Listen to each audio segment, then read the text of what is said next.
Hola, antes de comenzar con la historia de hoy, si valoras estos testimonios reales que compartimos en SerieTube, te pido que te suscribas al canal y dejes tu like. Nos ayuda mucho a seguir dando voz a estas historias tan humanas y profundas. Gracias por estar ahí. El silencio en nuestra cocina nunca fue de esos que traen paz. Era un silencio espeso, cargado de todo lo que nos habíamos dejado de decir durante años. Llevábamos 12 años casados.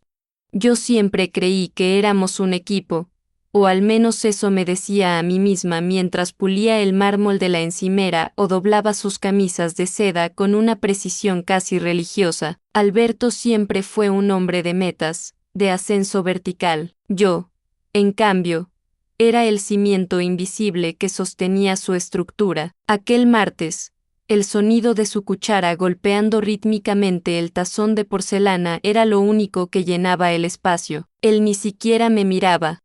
Estaba absorto en su tableta, revisando gráficos que yo ya no alcanzaba a comprender. Elena, dijo de pronto, sin levantar la vista, he tomado una decisión. Ya no eres la persona que necesito a mi lado para el nivel de vida que estoy alcanzando. Me restas energía, no quiero discusiones, no quiero escenas. He hablado con un abogado y ya tengo un apartamento pequeño alquilado para ti en el centro. Me quedé inmóvil, con la bayeta en la mano. Sentí un frío repentino recorriéndome la nuca, como si alguien hubiera dejado una ventana abierta en pleno invierno. ¿Qué estás diciendo, Alberto? Mi voz sonó pequeña, extraña para mis propios oídos. Digo que se acabó, sentenció, dejando la cuchara con un golpe seco. Quiero que recojas lo básico y te vayas esta misma noche. No encajas en mi futuro. Vete ya, lo dijo con la misma naturalidad con la que se pide un informe en la oficina.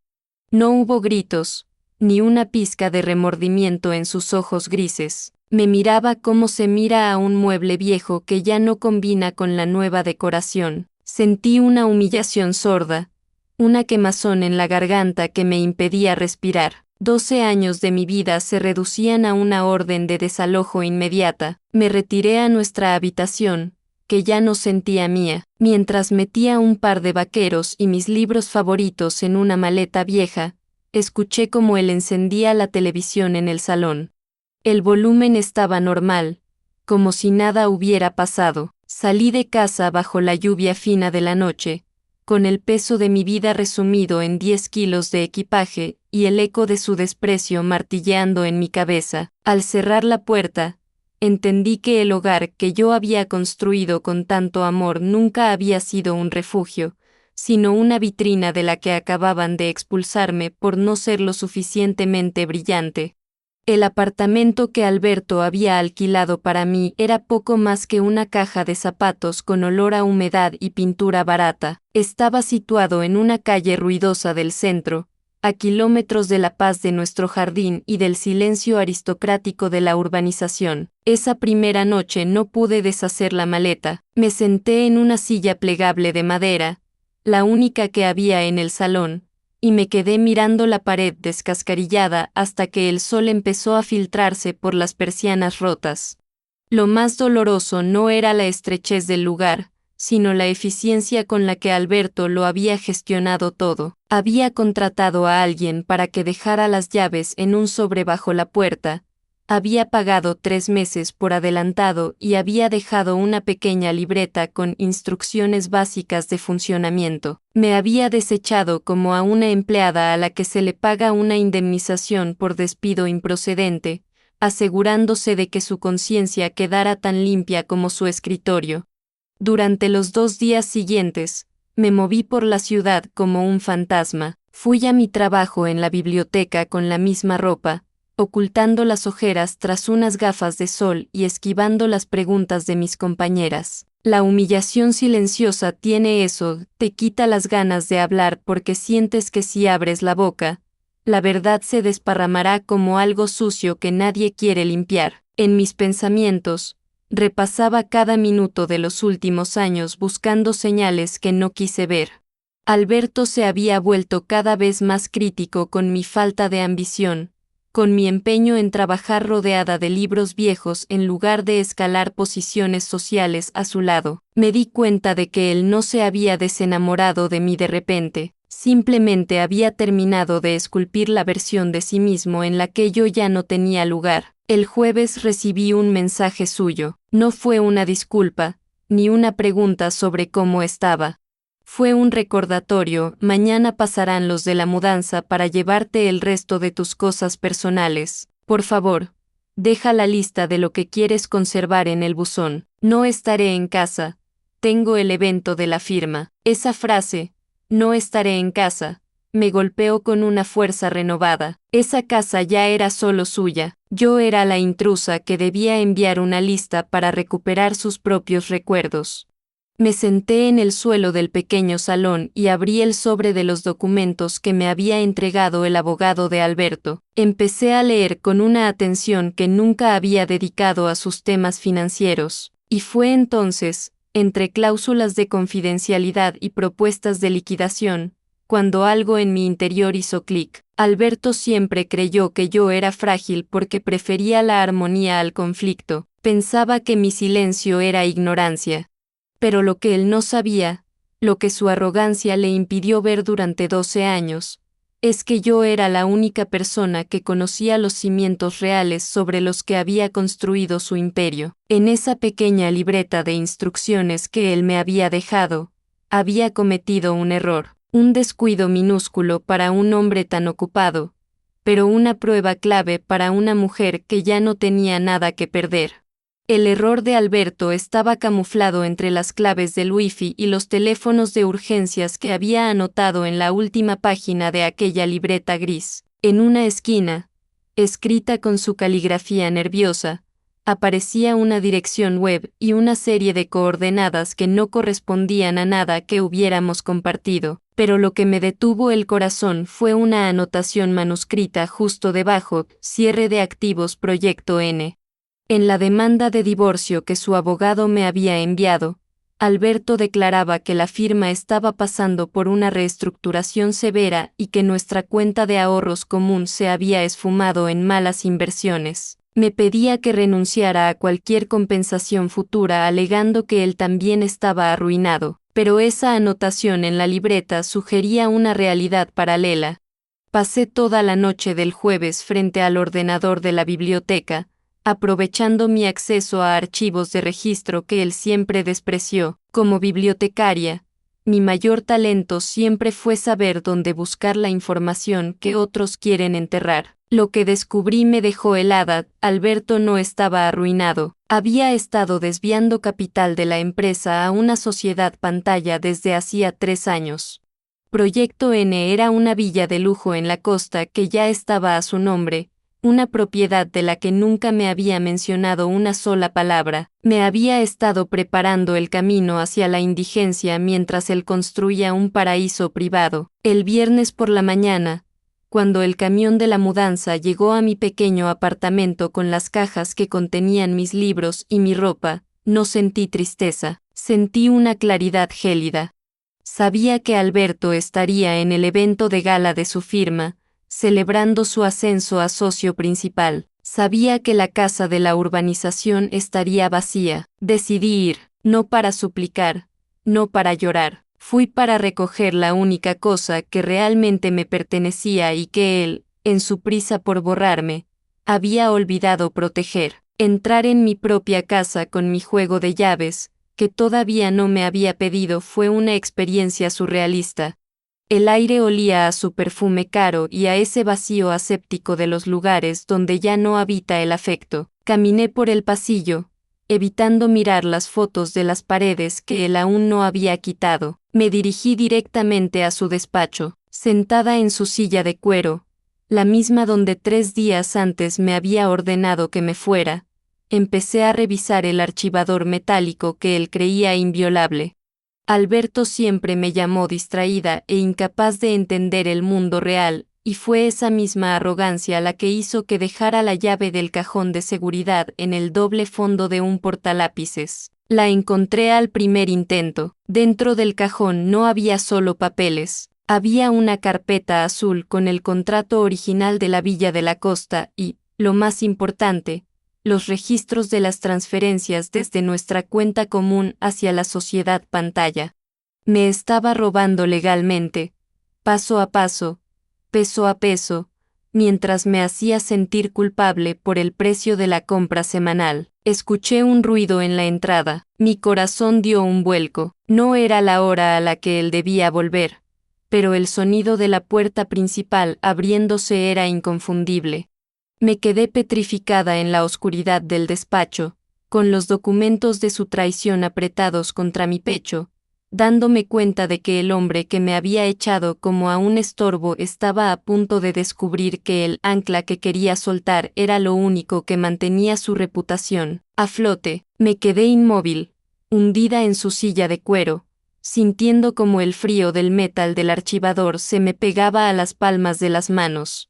El sonido de los pasos de Alberto en el pasillo era rítmico y pausado, el caminar de un hombre que se siente dueño de cada centímetro que pisa. Escuché cómo dejaba las llaves en el cuenco de cristal de la entrada. Ese tintineo, que durante 12 años me había anunciado el fin de mi soledad diaria, ahora me sonaba a la campana de un juicio. Él no encendió las luces del salón.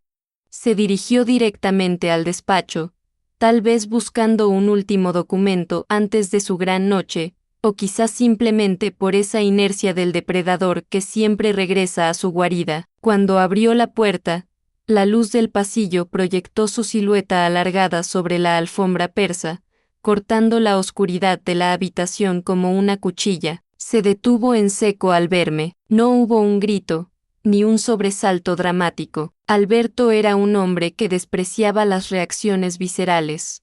Se limitó a entrecerrar los ojos, ajustándose el nudo de su corbata de seda con una parsimonia insultante. «Elena», dijo, y su voz destilaba esa mezcla de lástima y hastío que me había estado asfixiando los últimos meses. «¿Qué haces aquí? Te dije que hoy vendrían los operarios. ¿Es que no tienes ni un gramo de dignidad? Pensé que habías entendido que tu tiempo en esta casa se había agotado». Se acercó a la mesa, ignorando que yo estaba sentada en su trono de poder. Se inclinó sobre el escritorio, invadiendo mi espacio con ese perfume cítrico que siempre usaba para marcar territorio. «Si has venido a suplicar, estás perdiendo el tiempo», continuó, sin mirarme a los ojos. «He sido generoso dándote ese apartamento. Podría haberte dejado en la calle sin nada, dadas las circunstancias financieras de la firma. Vete ahora, antes de que pierda la poca paciencia que me queda». Me miró entonces, esperando ver las lágrimas, el temblor en mis labios, la claudicación de la mujer que siempre pedía perdón, pero mis ojos estaban secos. Sentí una calma que no era valor, sino una especie de muerte emocional. El Alberto que yo había amado, el que me prometió que caminaríamos juntos hacia la vejez, se había desintegrado frente a mis ojos. Lo que quedaba era solo un administrador de mentiras. Levanté la carpeta azul y la puse sobre el escritorio, justo debajo de la luz mortecina que entraba desde el pasillo. «He encontrado el paraíso, Alberto», dije, con una voz que sonó tan firme que incluso a mí me asustó. «El proyecto N tiene unas vistas maravillosas a la costa, ¿verdad? Es curioso que la firma esté en una reestructuración severa mientras tú compras villas de 3 millones de euros con el dinero que desapareció de nuestra cuenta de ahorro». El silencio que siguió fue absoluto. Alberto se quedó petrificado, con la mano todavía apoyada en el borde del escritorio. Vi cómo la mandíbula se le tensaba y cómo el color desaparecía de su rostro de una forma casi quirúrgica. Por un segundo, la máscara de suficiencia se agrietó, revelando el pánico de un hombre que acaba de darse cuenta de que su ancla ha aprendido a navegar. «No sabes de qué estás hablando, Elena», susurró, pero su voz ya no tenía autoridad, era un siseo defensivo. «Esos son documentos técnicos, inversiones corporativas que tu mente, bueno, que tú no puedes comprender. Dame eso, ahora». Intentó arrebatarme la carpeta, pero yo me puse de pie con una lentitud que lo obligó a retroceder. En ese momento, en la penumbra de su despacho, la humillación cambió de bando. Ya no era yo la que se sentía pequeña por no entender de negocios. Era él quien se veía ridículo intentando ocultar un incendio forestal con una servilleta de papel. Lo comprendo perfectamente, Alberto. Comprendo el fraude, el alzamiento de bienes y la falsedad documental, respondí, caminando hacia la puerta. No he venido a suplicar. He venido a informarte de que el lunes, cuando tu abogado intente presentar esa demanda por falta de aporte, mi abogada estará entregando estos originales en el juzgado de guardia. Me detuve en el umbral, dándole la espalda al hombre que me había dicho vete ya hacía apenas una semana. Y una cosa más, añadí, girándome un poco, no te molestes en ir al evento de la firma esta noche. He enviado una copia digital de los registros de las transferencias al correo personal de tu socio mayoritario hace 10 minutos. Creo que ellos tampoco van a comprender muy bien tus métodos de inversión. Salí del despacho escuchando el sonido de su respiración agitada y el golpe sordo de su mano contra la mesa. Caminé hacia la salida con la espalda recta, sintiendo que cada paso que daba sobre la madera de esa casa me devolvía un gramo de la piel que él me había arrancado durante años. Al cerrar la puerta principal, el aire de la noche me golpeó la cara, y por primera vez en 12 años, el silencio de la calle no me pareció amenazante, sino una promesa. Esa primera noche en mi pequeño apartamento del centro fue, contra todo pronóstico, la más tranquila de mi vida. Me senté en el suelo, rodeada de las cajas que contenían mis libros, y escuché el ruido de la ciudad filtrándose por las persianas rotas. No había mármol, ni vistas a la urbanización privada, ni perfume cítrico impregnando el aire, pero tampoco había esa sensación de estar caminando sobre cáscaras de huevo para no despertar la ira o el desprecio de alguien. Por primera vez en 12 años, el espacio que ocupaba era legítimamente mío. A las pocas horas, mi teléfono empezó a arder.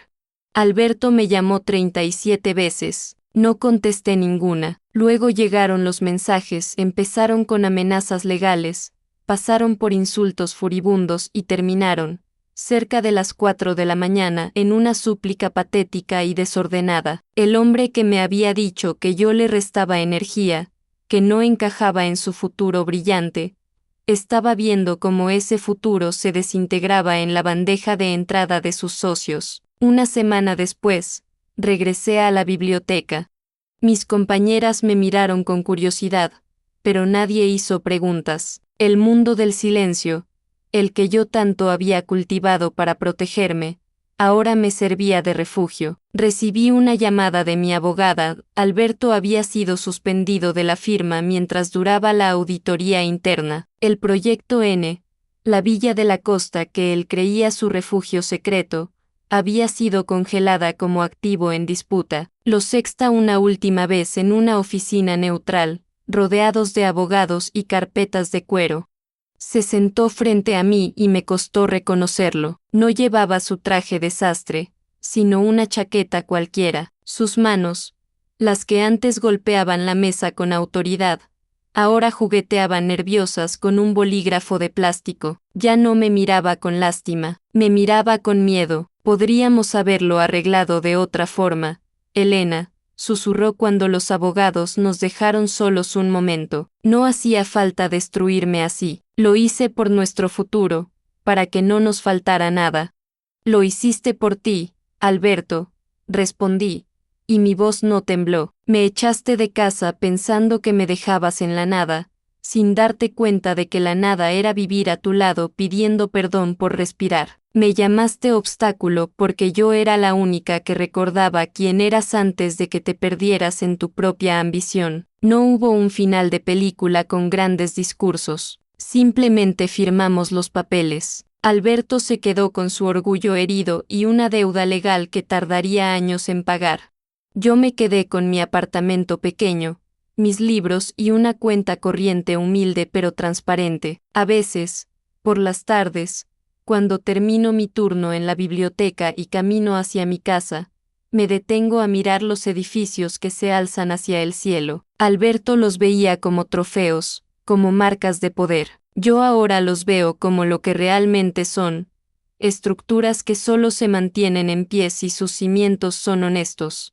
Mi vida actual es mucho más pequeña que la que tenía hace un mes, pero curiosamente, siento que tengo mucho más espacio para moverme. He aprendido que la humillación silenciosa solo tiene poder mientras tú aceptes el papel de víctima. En cuanto decides mirar la verdad de frente, el verdugo se vuelve pequeño. Ya no me importa no ser brillante para los estándares de nadie, me basta con ser real. Y en este pequeño salón con olor a humedad y pintura barata, por fin he encontrado la luz que él siempre intentó apagar. Esta historia no termina aquí. Hay relatos que nunca pude subir al canal. El enlace está en la descripción.